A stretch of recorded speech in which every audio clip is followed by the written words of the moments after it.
The personnel file slammed against the conference table. Oliver Bradley stood at the head of the room, holding it up like a trophy, his smile sharp enough to cut glass. Are we really paying this guy to look at codes? He let the words hang there, making sure every executive in that room heard him clearly. $600,000 a year to sit in an office and stare at spreadsheets. 12 pairs of eyes turned toward me. I kept my hands flat on the table, willing them not to shake. This was my execution, and Oliver was enjoying every second of it. I have been here 4 weeks, he continued, pacing now like a prosecutor making closing arguments. 4 weeks, and I can already identify the inefficiencies bleeding this company dry. This position, senior compliance analyst. He said my title like it was a punchline. This is exactly the kind of bloated role that looks good on paper, but delivers zero measurable value. My name is Lawrence Vance. I spent 8 years at Apex Financial, catching mistakes that would have buried this company. I spent years reading contracts, finding clauses everyone else missed, and flagging deals that looked golden but were landmines. Yet Oliver Bradley, who was new, reduced my entire career to looking at codes. Lawrence here makes more than some of our department heads, Oliver said, warming to his audience. Peter Lawson, our chief financial officer, was watching carefully. Diane Higgins, my boss, looked like she wanted to disappear into her chair. And what is his output? Reports nobody reads, emails about theoretical problems, warnings about disasters that somehow never actually happen. Diane tried to cut in. Oliver, if you look at Lawrence's actual track record over the past 8 years, he waved her off like she was a mosquito. I have reviewed the track record. Lots of activity, busy work. What I do not see is concrete return on investment. What I do not see is a single catastrophe he has actually prevented.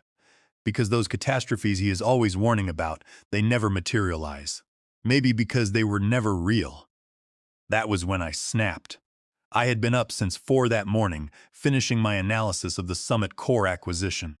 My daughter Lily had been sick with a fever for 4 days, and Toby needed help with his debate. My wife Clara held our family together while I worked 16-hour days, and I was done being diplomatic. Section 12. Subsection 4 of the Summit Core acquisition, I said. My voice cut through the room, steady and cold. The earn-out structure directly contradicts the indemnification language. If we close this deal tomorrow as planned, we are exposed to liability that could exceed $1.5 billion. Oliver's grin got wider. He actually looked delighted. $1.5 billion? Everyone hear that? Let me get this straight. Lawrence, you are telling me that our legal team missed this problem? That the 3 external advisory firms we paid millions to review this deal missed it? That Summit Core's own attorneys missed it? But you, sitting in your office with your highlighters and your spreadsheets, you found the smoking gun nobody else could see? Yes. The single word landed like a challenge. Oliver laughed, and a few people around the table shifted uncomfortably. Peter Lawson leaned forward, interested despite himself. What is the specific exposure, Lawrence? I had been waiting for someone to actually ask. I pulled up my laptop, calling up the analysis I had sent to the deal team 3 times already. Summit Core's revenue reporting methodology does not align with their actual contract structure. They are classifying one-time project fees as recurring subscription revenue to inflate their growth metrics. When we reconcile their books post-acquisition using standard accounting principles, their earn-out performance triggers will fail. The indemnification clause as currently written allows them to claim we deliberately sabotage their operations to avoid the earn-out payout. The earn-out is structured at $300 million over 3 years. Factor in consequential damages for lost shareholder value, and we are looking at $1.5 billion minimum. Theoretical catastrophes built on assumptions and worst-case thinking. He turned to Peter. When does Summit Core close? Tomorrow morning, 8 o'clock. Have their lawyers raised red flags about the Section 12 issue? Peter glanced at me. No, they have not. Right, because it is not actually a problem. It is Lawrence finding patterns in the wallpaper. Oliver closed my personnel file with a decisive snap. Here is what is happening. Summit Core closes tomorrow as planned. This deal has been 6 months in the making, and we are not blowing it up because of theoretical concerns. He turned those cold eyes on me. And Lawrence, You are taking some paid leave. 3 weeks effective immediately. Rest up. Think about whether this role is really the right fit for your talents. Paid leave. The words might as well have been that I was fired and they were just being polite about it. Everyone in that room knew the script. Paid leave, then a performance improvement plan, then a generous exit package and a non-disclosure agreement. Diane tried one last time. Oliver, I really think we should at least have Lawrence present his full analysis. Meeting is over. Oliver was already gathering his materials. We have got a transformational acquisition closing in the morning. Let us stay focused on what actually moves this company forward. I walked out of that conference room knowing 3 things with absolute certainty. First, my career at Apex Financial was finished. Second, Oliver Bradley was going to close the Summit Core deal despite my warnings. And third, when that deal exploded exactly the way I had predicted, they were going to need someone to blame. I went back to my office and stared at the Summit Core document still glowing on my screen. All that conflicting language highlighted in yellow, the revenue discrepancies I had flagged in red, the mathematical certainty of disaster spelled out in my analysis. Diane Higgins appeared in my doorway 10 minutes later. She looked like she had aged 5 years in the past hour. I am so sorry. Lawrence, you did your best. I appreciate it. He has been building a case against you since his first week. High-cost position, difficult to quantify output on a spreadsheet. You were always going to be his first target. She closed the door and sat down. What are you going to do? I was already opening a new email on my desktop computer. I am going to document exactly what I found, exactly when I found it, and exactly what I recommended. Then I am going to send it to everyone who needs to see it. Will that help? Diane asked, her voice laced with exhaustion and defeat. It will create a paper trail, I replied, typing rapidly. When this deal goes sideways, at least there will be proof I saw it coming. The email took me 2 hours to write. Every word mattered. I could not sound emotional. I could not sound like I was trying to sabotage the deal out of spite. I had to be clinical, factual, and completely professional. I referenced specific sections, laid out the risk analysis, detailed the dollar exposure calculations, and provided a clear timeline of when I had flagged these issues. My recommended action was simple: delay closing by 72 hours and have independent counsel review the specific language conflicts. I sent it to Peter Lawson, copied Oliver Bradley, Diane Higgins, and Apex Financial's general counsel Harvey Gould. Then I sat there staring at the send confirmation, knowing it would not change anything. Oliver's response came 18 minutes later. 2 sentences that would eventually cost him his career. Noted. Closing proceeds as scheduled. I forwarded the entire email chain to my personal account. Then I forwarded every other email I had sent about Summit Core over the past 6 weeks, every warning, every analysis, every flag I had raised. There were 18 documents total, all time-stamped, all showing I had been screaming about this problem while everyone else covered their ears. My phone buzzed. Clara was calling. How did it go? Her voice was hopeful. She knew I had been preparing for this meeting all week, sacrificing sleep and family time. I will tell you when I get home, I said, trying to keep my voice flat. Lawrence, what happened? Paid leave for 3 weeks, I replied. He is setting up for termination. Silence on the other end, then a quiet breath. Come home. We will figure this out together, but I could not sleep that night. I kept running through the Summit Core documents in my mind, checking my math, questioning my analysis. What if I was wrong? What if this was the one time I had seen patterns that did not exist? Maybe that was why Oliver saw me as expendable. Maybe I had become the analyst who cried wolf. At 2 in the morning, I was at the kitchen table with my laptop rechecking the revenue classification discrepancies for the 50th time. The numbers did not lie. Summit Core was misrepresenting their financials. The earnout was going to fail. The indemnification language was going to crush Apex Financial. Clara found me there, my eyes red from staring at the screen. You have checked this how many times? I do not know anymore. A lot. And every single time, what did you find? The same problem. She pulled up a chair next to me and placed a warm hand on my shoulder. Then you did your job, Lawrence. You warned them. You documented it. Whatever happens now, that is on them, not you. But it did not feel that way. When you are good at what you do, the responsibility does not end just because someone else makes the final call. The next morning, I did not go into the office. My forced leave had started, which meant I was not supposed to check my work email. I checked it anyway. At 7:45 in the morning, I started refreshing my inbox obsessively. At 8:17 in the morning, the company-wide announcement hit. Apex Financial is pleased to announce the successful closing of our acquisition of Summit Core Holdings. This transformative deal positions us at the forefront of data analytics and financial technology integration. The deal was done. The countdown had started. Clara made breakfast, and I tried to focus on the family. Toby asked why I was home on a weekday, and Lily wanted me to read a book. I went through the motions, but my mind was calculating timelines. It would take at least 2 weeks for our finance team to start the serious integration work. Another week or two before they would try to reconcile Summit Core's revenue reporting with standard accounting practices. Maybe a month before the discrepancies became undeniable. Maybe 2 months before Summit Core's lawyers started making noise about the earnout. I had time to update my resume, time to start looking for my next position, time to pretend this was not eating me alive. By day 2 of my forced leave, I had made my decision. I called Diane Higgins at 9 in the morning. "I am resigning," I said without hesitation. Dead silence on the line. Then she gasped. "Lawrence, no, do not do anything rash. You are on paid leave. You are still getting your salary. Just ride it out for 3 weeks and we will figure out what comes next." "I know what comes next," I replied, staring out the window. "Oliver fires me and controls the narrative. He makes it look like I was terminated for cause, for being difficult, for not being a team player. I become the analyst who could not adapt to new leadership. I have been thinking about this all night, Diane. He is going to fire me anyway. You know it, I know it.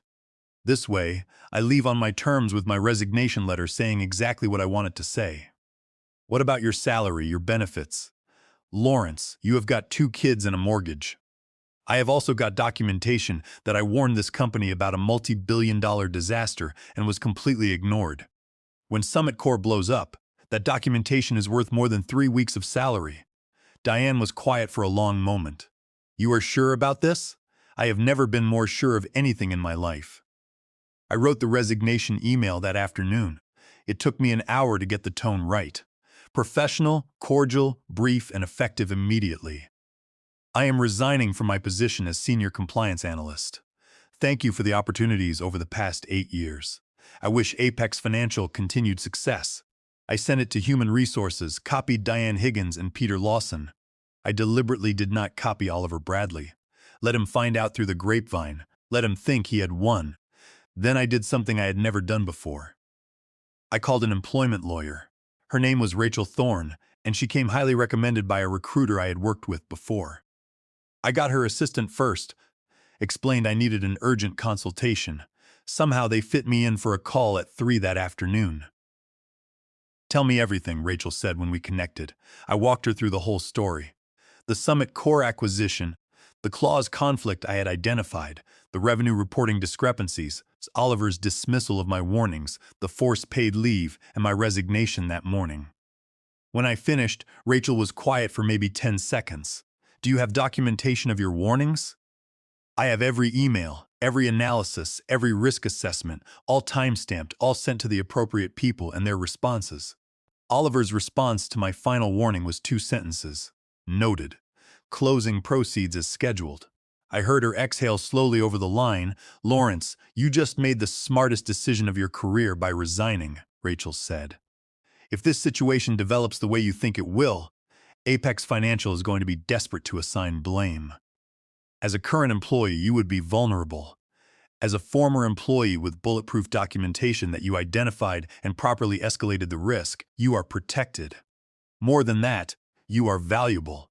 "Valuable how?" I asked, confused. "When the disaster hits, they are going to need your expertise to dig themselves out. And when they come calling, and they will come calling, we are going to make sure you are properly compensated and completely indemnified from any liability." "You sound very confident this is going to blow up. You sound very confident in your analysis. Are you wrong?" I thought about those numbers, those clauses, that mathematical certainty I had been living with for weeks. "No, I am not wrong." "Then we prepare. Forward me every document you have related to Summit Core. Every email, every analysis, every presentation. I want timestamps on everything. We are going to build a file that makes it crystal clear that you did everything right. I spent the next 4 hours forwarding documents to Rachel. When I was done, I had sent her 30 files. A complete paper trail of competence ignored. Rachel called me back that evening. "This is excellent documentation," she said. "You have protected yourself beautifully. Now we wait." Clara was worried about the income, but I reassured my wife. The market was good for compliance analysts. I already had recruiters reaching out on my professional profile. The first week of my resignation was surreal. I actually showed up to Toby's debate practice. I took Lily to a doctor's appointment. I cooked dinner. Clara said I seemed lighter, but underneath I was waiting. Diane called me on day 10. "How are you holding up?" "Better." "How is the office?" "Tense. Oliver is on a rampage cutting roles. He has not mentioned your resignation. It is like you never existed. Has anything come up with integration?" Diane hesitated. "Integration starts next week. Finance is beginning the preliminary reconciliation. Everything looks fine so far, but it is early." The bomb was still ticking. On the Saturday that marked exactly 2 weeks since the Summit Core closing, my phone rang at 8 o'clock. It was Diane. Her voice was shaking. "Lawrence, you were right. You were completely right about everything." My heart started pounding. I walked out of the kitchen. "Tell me what happened." Summit Core's quarterly reports came in yesterday. The revenue recognition issue you flagged is catastrophic. They have been systematically misclassifying contract revenue for 18 months.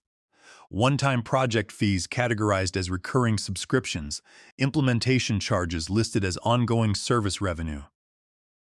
When our finance team started applying standard accounting practices for the integration, nothing reconciled. We are talking about hundreds of millions in revenue that does not actually exist. I sat down on the couch, my legs weak. "What about the earn-out clause?" "Their lawyers sent a formal demand letter this morning," Diane whispered. "They are claiming we deliberately interfered with their operations during the integration transition, which caused the revenue discrepancies to surface and destroyed their earn-out value. They are citing the exact indemnification language you referenced." "Lawrence, they are demanding $1,500,000,000 in damages." $1,500,000,000. The exact number I had calculated. "Where is Oliver right now?" I asked. "Emergency board meeting started at 6 o'clock this morning. Peter is in there. Harvey Gould from the legal department. Everyone is trying to figure out how this happened." "Has my name come up?" Diane confirmed my suspicions. "Peter Lawson remembered my email. He asked to see the documentation." "There is plenty of documentation," I said. "I know, Lawrence. Oliver is trying to spin this, claiming your warnings were vague. Do not talk to anyone from Apex Financial without your lawyer present." I called Rachel Thorne immediately. She answered on the second ring, even though it was Saturday. "It happened," I said. "Summit Core, everything I predicted. They are claiming $1,500,000,000. "Send me any communications you receive from Apex," Rachel instructed. "Don't respond to anything." By Monday morning, my inbox was flooded. Peter Lawson trying to reach me. Harvey Gould wanting to schedule a call. Even Oliver sent an email. "Need to discuss Summit Core matter urgently." I forwarded every message to Rachel and did not respond to any of them. Tuesday afternoon, Rachel called with an update. "I just spent 90 minutes on the phone with Harvey Gould. Apex wants to bring you back." "As a scapegoat?" I asked. "No, as a consultant. They need your expertise to build their defense against Summit Core's claim. You know the deal structure better than anyone. They are desperate, and the board is asking pointed questions about who made the final call to close. Oliver is feeling the heat. Before we consider you helping them, we need terms that protect you completely." "What kind of terms?" I asked. "Full indemnification from any liability related to Summit Core, an independent consulting rate of $12,000 per day, and most importantly, any official response to Summit Core's claim must include a detailed timeline establishing that you identified these risks, properly escalated your concerns, and were overruled. You are not the person who caused this disaster. You are the person who tried to prevent it. That needs to be documented in writing." Over the next 5 days, Rachel negotiated with Apex Financial's legal team. They agreed to everything. They had no choice. They were staring down a $1,500,000,000 claim, and I was the only person who understood the full scope of the problem. Clara supported the move. I walked back into Apex's offices on a Thursday morning, exactly 3 weeks after Oliver Bradley had laughed at my salary and questioned my value. The atmosphere was quiet, tense, and afraid. Harvey Gould met me in the lobby personally. "Lawrence, thank you for agreeing to help us. Where do we start?" "Conference room A," he said. We have the full deals team assembled plus outside counsel. The conference room was packed. Peter Lawson looking exhausted, Diane giving me a small grateful smile. 3 outside lawyers I did not recognize, and Oliver Bradley sitting at the far end of the table staring at his notepad. Harvey opened the meeting. Lawrence Vance identified significant issues with the earnout structure and indemnification language prior to closing. We need to understand exactly what he found, when he found it, and how that was communicated. Every eye turned to me. Oliver still would not look up. I opened my laptop. I will start with the complete timeline. For the next 2.5 hours, I walked them through everything with surgical precision. The initial contract review, where I first noticed the problematic language in Section 12, the deep dive into Summit Core's historical filings, the 3 separate emails I had sent, and my last comprehensive email sent 18 hours before closing. One of the outside lawyers, a sharp-eyed woman named Evelyn Ellis, stopped me. "This final email you sent the day before closing, who received it and who responded?" "I sent it to Peter Lawson, copied Oliver Bradley, Diane Higgins, and Harvey Gould." Oliver Bradley responded. Evelyn turned her attention to Oliver. "Mr. Bradley, what was the nature of your response?" Oliver's voice was flat, stripped of all confidence. "I acknowledged receipt of Lawrence's concerns and made the determination that closing should proceed as scheduled." "On what basis did you make that determination?" The silence stretched out. Evelyn pressed forward. "Did you consult with additional legal counsel about the issues Lawrence raised? Did you have another senior analyst verify his findings? Did you conduct any supplementary due diligence?" Oliver's jaw tightened. "I relied on the work product from the outside counsel and advisory firms, who had already reviewed the deal documentation." "Did you specifically ask any of those outside parties to review and address the concerns Lawrence had identified?" "No, I did not." Evelyn made a careful note in her file. "Why not?" she asked. "I made a judgment call that the concerns were theoretical and that further delay was not warranted." Given the time and resources already invested in the deal, Oliver replied, his ears turning red. Evelyn turned back to me. "Lawrence, in your professional opinion, based on 8 years of acquisition compliance analysis, was the risk you identified readily discoverable during standard due diligence?" I looked directly at Oliver for the first time. He still would not meet my eyes. "Yes. It required detailed cross-referencing of contract language with actual revenue reporting methodology, but it was discoverable with appropriate analysis. And in your opinion, should this acquisition have closed with the identified language conflicts in place?" "No," I said. "The risk exposure was too significant. At minimum, closing should have been delayed until the conflicting language could be reconciled and the revenue recognition methodology verified." "Thank you, Lawrence," Evelyn said. The meeting continued, but the critical narrative had been established. The decision to override those warnings sat entirely with Oliver Bradley. When the meeting finally ended, Oliver left first, head down. Diane caught my arm. "That was brutal to watch. That was factual documentation of what actually happened," I replied. Over the following 8 weeks, I became Apex Financial's most critical asset. I worked closely with Evelyn Ellis and the Gould and Ellis legal team to construct a comprehensive defense strategy. The core argument was elegantly simple.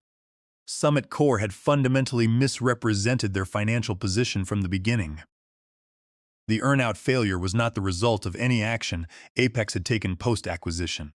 It was the inevitable result of Summit Core's pre-acquisition financials being built on aggressive accounting practices that could not survive standard reconciliation. To prove that thesis, we had to reconstruct Summit Core's entire revenue history. I spent weeks analyzing every contract they had executed over the past 4 years, every customer agreement, every revenue recognition policy. The deeper I dug, the worse it looked for Summit Core. They had been systematically reclassifying revenue to create the appearance of predictable recurring growth. One-time fees became subscription revenue, and implementation charges became ongoing services. Modifications became expansions that inflated growth metrics. When Apex's finance team had begun applying generally accepted accounting principles during integration, the house of cards collapsed. The real numbers told a completely different story. Summit Core was worth perhaps 60% of what Apex had paid. Evelyn used my analysis to completely flip the narrative. Apex was not the party in breach of the acquisition agreement. Summit Core was. They had committed fraud in the inducement by systematically misrepresenting their financial performance to inflate the acquisition price. The earnout failure was a direct consequence of that fraud. Apex filed their formal response along with a substantial counterclaim for fraudulent inducement, breach of contract, and breach of representations and warranties. The reaction from Summit Core was swift. Within 6 days, their counsel reached out to discuss potential settlement. The settlement negotiations took nearly 2 months, but the final agreement came together in late February. Summit Core completely withdrew their $1.5 billion claim.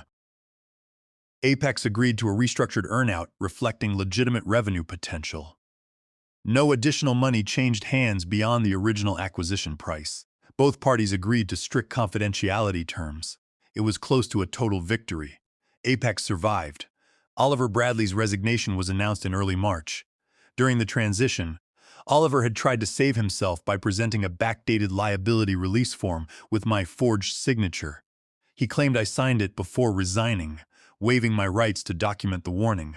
However, Rachel Thorne quickly proved the document was a crude forgery, violating California Penal Code Section 470, making the agreement void ab initio.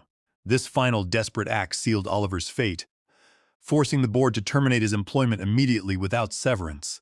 Peter Lawson offered to bring me back permanently as Senior Vice President of Risk Management and Compliance.